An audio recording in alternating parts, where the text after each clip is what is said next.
Guys, and welcome back to my YouTube channel. I hope you're doing really well. I don't know if it's really obvious, but I'm filming this video at 9:30 at night. I've just put Heidi to bed. She has been like up and down with her bedtime at the moment because of her teeth, and it just causes us like a lot of problems.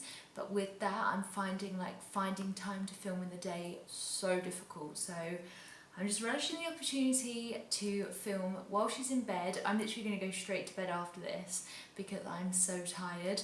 But I really wanted to film this video because a few weeks ago I asked on Instagram if there was any like postpartum questions you wanted me to answer, and kind of things that I've not necessarily talked about in like my update videos and things like that. So I've got quite a few questions that I wanted to go over in this video. I thought it would be quite a nice chatty one because I wanted to feel a little bit more zen after like a crazy couple of days. So that's what we'll be doing in this video. I hope that you enjoy it. Give it a thumbs up if you do, and don't forget to leave like any questions I might not have answered down below, and I'll try and get back to you.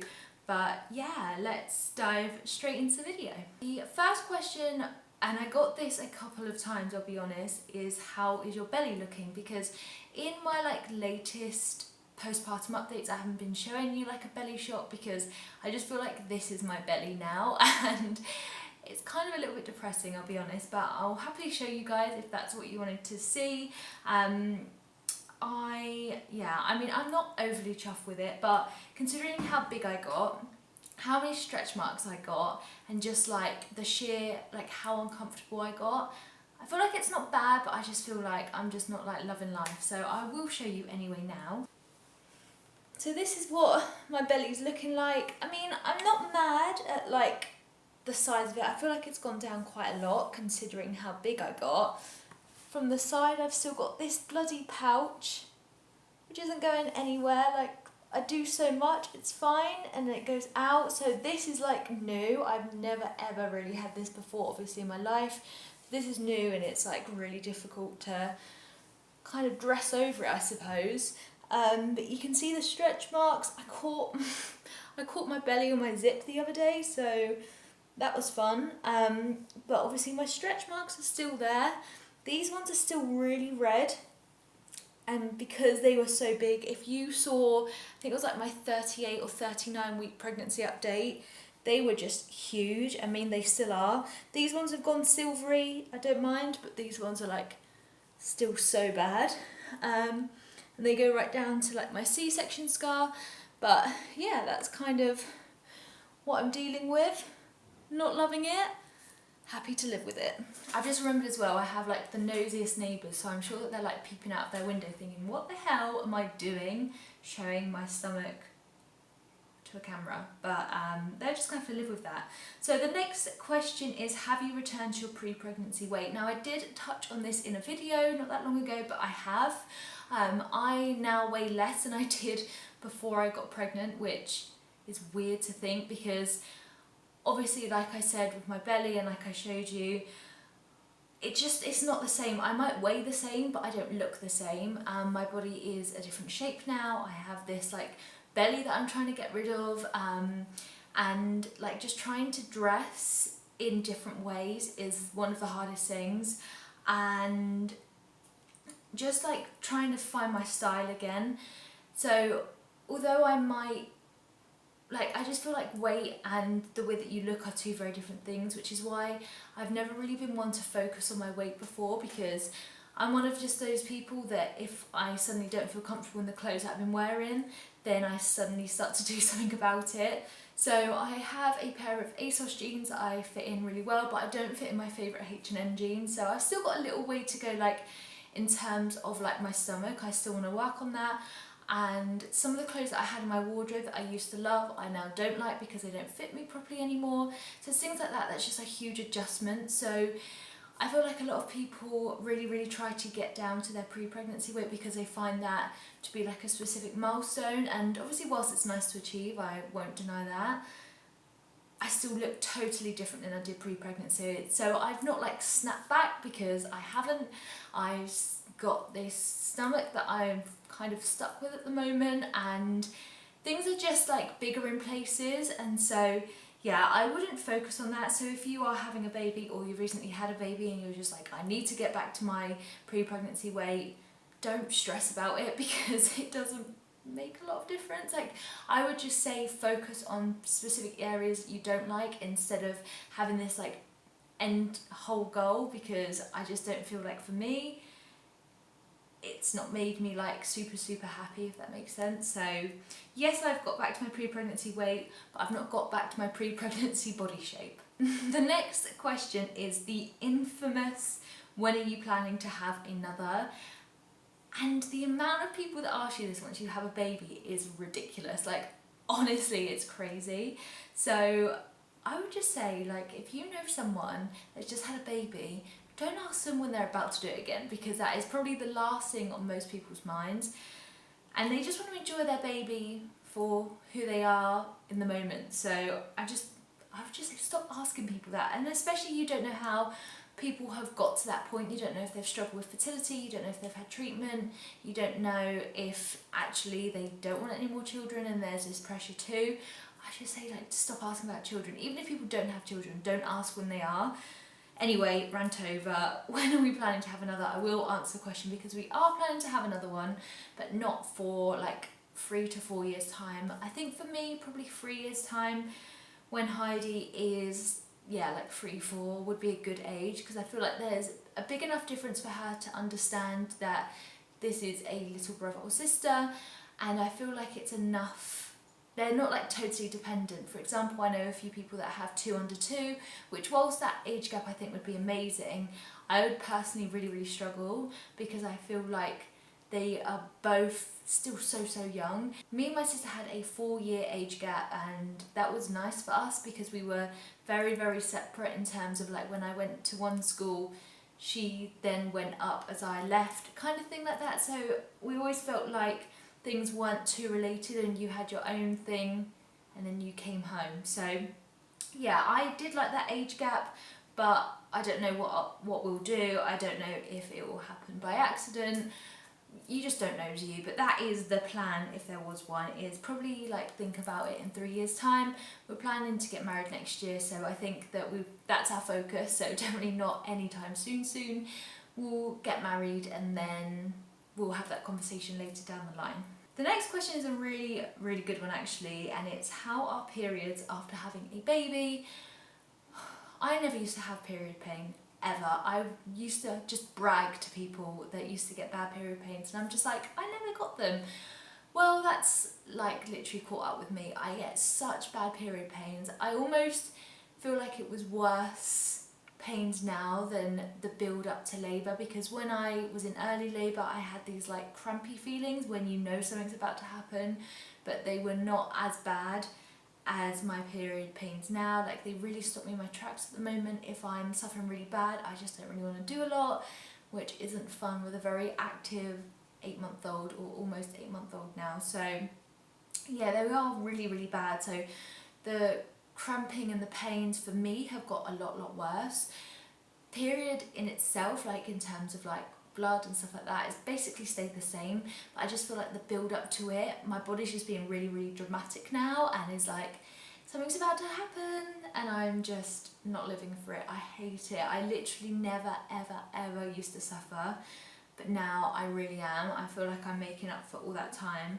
So yeah, for me they've got a lot worse. I know other people have said exactly the same, that periods have just got worse for them, which, come on, give us a break, honestly. We've just had like a baby, we've had to grow a baby, push a baby out or get it pulled out, and then now we're suffering even more. It's definitely not fair, and I genuinely feel like men get it so much easier compared, but that is for another time, honestly. But yeah, periods are so much worse now for me.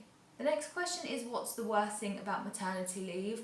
And there's 2 things I guess that come to mind. The first one, and I'm definitely like dealing with it so much better now, but right at the beginning I really did suffer with like loneliness, and I feel like a lot of people fall into that trap that you're in this like perfect little bubble and it's lovely, and then your partners go back to work, you're at home with a baby, and you know, other people are working, got jobs, doing their own thing, and suddenly you're just like, what do I do now? So that was really hard. I missed human interaction, human conversation, adult conversation, because a lot of the time when Rich was up and at home, we were just talking baby, and I did miss at the beginning like going to work and talking about genuine stuff like what's on the telly, what shows you're binge watching, what you thought of this, what you thought of that. And yeah, so I did definitely miss just being with people all the time, because obviously when you go to work every day you're seeing people all the time, and I loved who I work with, and you know, we'd always chat all the time. So I definitely felt lonely at the beginning, but I've definitely come out of that now. I've taken steps to like make sure I don't get lonely, and I don't. And it's a really nice place to be able to like enjoy it every day as much as a teething baby can go. But yeah, that was definitely the worst thing to start off with. And I think especially right at the beginning, maternity leave feels like it's going to last forever, and you almost see the negative in that, thinking I've got this for so long. But that brings me on to my second point, and the worst thing about maternity leave, I guess now for me, more so than before, was that I know it's coming to an end, and that is really sad, I guess. And I'm someone that really does enjoy work as well, so for me to say that does really mean a lot. And the reason I'm saying that as well, again, I kind of can't wait to go back to work in terms of all of those things that I missed, in terms of like conversations, using my brain, having dedicated lunch times, having hot cups of tea, all those things. Like, I definitely am looking forward to that. I'm definitely going to miss being the person that Heidi spends every single day with, like all the time, and she is so dependent on me, and she, even when I leave a room, it's actually really bad, but she does like cry, and I kind of love that because I know that she just wants to be with me all the time. I'm definitely going to miss being that person that's there every single day. Rich's mum is going to be looking after her when I go back to work, and I've already sorted out how I'm going back to work as well, but I'll be going back to work for the majority of the working week, which means that I will be spending more days at work than I will be with Heidi a week, and that for me is really hard to think of. We've decided that, and that's the best thing for us, and you know, that's what we're going to be doing, but it's definitely going to be such an adjustment, and that for me is horrible. And it's just horrible, like sitting in the back of your head. I don't like to think about things like that. I don't like to get stressed out very easily because I don't want it to ruin the moment, and I feel like that for a lot of things. But there is just like this little niggle, like when I go to bed and I'm thinking about like the day that we've had, I just feel like it's gonna really suck when I'm not gonna have this every single day. But you know, people move on from it, and it's just one of those things. It's gonna be weird having dedicated holiday time as well at work, because I would have taken off from the start to the end of my maternity leave 11 months, which is such a long time to not be working, to then suddenly going back into the system where you get like 4 or 5 weeks off. It's crazy. So the next question does say, how are you feeling about going back to work, which I kind of answered. I'm gonna miss Heidi more than I ever imagined. I never imagined that I'd be the kind of person that would love to stay at home, but I wouldn't in the same time. It's this really like complicated thing, because I love spending all this time with Heidi, I absolutely do, but I feel like if I was not to go back to work and I was to become a stay-at-home mum, I would take those days for granted, and this like indefinite maternity leave that you have would not feel as right as the time that you do spend. I feel like absence makes the heart grow fonder, kind of thing, and I'm gonna maximise all of the time that I do have with Heidi when I go back to work. I am looking forward to using my brain, like I said, having adult conversations, seeing my friends every day as well. I have really good friends that I've made at work that I see like a handful of times at the moment, but when I go back into work I'm going to be seeing them all the time, which will be lovely. And so it's going to be just a weird adjustment. Even now I feel like, because I've taken so many months off of work, I feel like I've kind of forgotten what it's like to be in with the like run of it all, and also having a work day routine around a baby is going to be really tough, because I'm going to have to get up earlier, and then you don't have any time to yourself, whereas before I'd get home and that'd be my downtime, whereas now I genuinely feel like going to work is going to be my downtime compared to being at home with a baby. So yeah, you know, I'm kind of looking forward to going back. I definitely am not sad about going back, but I just think it's like when you take holiday from work, you never really like 100% want to go back, but then when you're there you're like, oh yeah, this is great, like I'm kind of used to it again. But it's just gonna be really weird, and knowing that my maternity leave, I've only got a couple of months left, which I'm so lucky to have had so much time off, but knowing that it is definitely like in the near future is really weird. The next question is, what has been your favourite / worst baby stage? And my favourite, hands down, has to be the newborn stage. So 0 to 3 months was my most favourite, precious time. I think because obviously you just had pregnancy. I had the worst last 2 weeks of pregnancy. And so when she was here, I was just so overjoyed that it was over and she was here and she was healthy and she was safe. And I took every moment in and I loved it. I just loved the cuddles, how small she was, how amazing she smelled, her hair, just everything. I was just so overjoyed. And because she was born the beginning of December, we lived in this like lovely little family bubble all across Christmas, and Christmas is my favourite time of year as well. So I just really felt like I was just on cloud 9 for probably the first 5 weeks, because then Rich went back to work and it was just like and I genuinely feel like the 3 to 6 stage was the worst so far. Obviously she's almost 8 months old, so she has definitely improved from 6 to 8, but the 3 to 6 stage, Heidi has always been someone that has wanted to move and she's had such an interest in movement, but obviously hasn't been able to move until now. So spoiler alert, but she's now crawling, which is really exciting. So I'll talk more about her developments in our monthly update. But yeah, so the 3 to 6 stage was definitely the worst, just because she really wanted to move. She was getting frustrated so easily and she was sleeping a lot less. She was fighting sleep so much to the point that she would just get really grumpy, and when she doesn't have enough sleep she gets really grumpy and tired, and it's just like mixed that really annoying combination that I definitely suffer from as well.